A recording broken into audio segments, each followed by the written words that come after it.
সেটাকে সামাল দেওয়া গেছে, কিন্তু আপনি একটা জিনিস খেয়াল করে দেখুন, গত 2 সপ্তাহের মধ্যে পরিকল্পিতভাবে এটাকে উস্কে দেওয়া হয়েছে আবার। এবং পাশাপাশি দুঃখজনকভাবে এমনকি ভারতীয় অফিসিয়াল রমও এটা নিয়ে কথা বলেছে।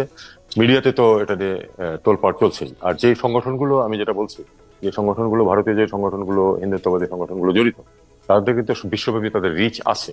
সেখানে তারা গত 2 সপ্তাহে কিন্তু একটা নতুন করে আবার হাওয়া তুলতে পেরেছে, অথচ ঘটনাটা কিছুই না, কেউ নিহত হয়নি। একজন নিহত হয়েছে, সে একজন মুসলিম আইনজীবী, এবং একজন মানুষকে অ্যারেস্ট করা হয়েছে।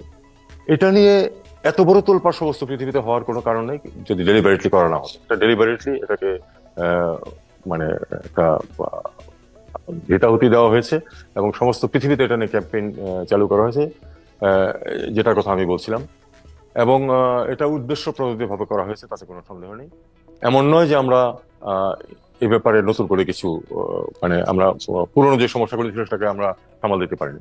যেহেতু নতুন করে এই 2 সপ্তাহে একটা ক্যাম্পেইন চলছে চারদিকে, যাতে কোনো ভুল বোঝাবুঝির সৃষ্টি না হয়, এই জন্য আমি সব রাষ্ট্রদূতকে ডেকে আমাদের পরিস্থিতিটা, আমাদের অবস্থানটা ব্যাখ্যা করেছি, যাতে করে তারা শুধু বিরুদ্ধ মতগুলি শুধু শুনবেন। যারা আমাদের বিরুদ্ধে প্রপাগান্ডা চালাচ্ছে তাদেরগুলি তো তাদের কানে আসছেই, কাজে সেটার প্রেক্ষিতে আমাদের যে অবস্থানটা কি এবং প্রকৃত অবস্থা কি, আমি তাদেরকে লাস্ট টাইমে বলেছি আপনারা সারা দেশে ভ্রমণ করুন, ভ্রমণ করুন, আপনারা খোঁজ দিন, আপনারা দেখুন যে কি পরিস্থিতি আছে, কোথায় কি সমস্যা আছে, দেখে তারপরে আপনারা নিজেদের সিদ্ধান্ত নিন। আমি তাদেরকে আহ্বানও জানিয়েছি। ওকে। কিন্তু একটা বিষয় যেন তো দিচ্ছেন, আপনি নিশ্চয়ই ব্যাপারটা খেয়াল করছেন যে আওয়ামী লীগ সরকার পতনের পর পর, মানে সেই আগস্ট মাসে, মানে আপনারা মাত্র সরকারে আসছেন সেই আগস্ট মাসে ঢাকা এবং পৃথিবীর বিভিন্ন দেশে কিন্তু আমরা দেখছি যে হিন্দু জনগোষ্ঠী বাংলাদেশে হিন্দু নিপীড়ন বন্ধের দাবিতে বিক্ষোভ মিছিল সমাবেশ এগুলি করছে। আম, তখন কিন্তু সরকার দেশে প্রতিবাদকারীদের বাধা দেয় নাই, মানে বিদেশের কর্মসূচিগুলি নিয়েও কিন্তু কিছু বলা হয় নাই।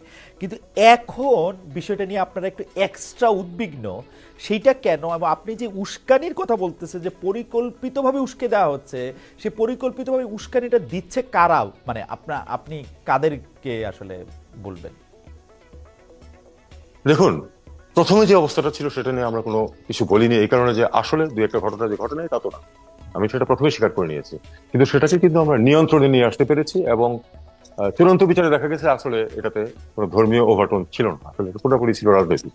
যাই হোক, সেটা যখন একটা স্তিমিত হয়ে আসছে এবং এক ধরনের একটা স্থিতাবস্থা, শান্তিপূর্ণ পরিবেশ বিরাজ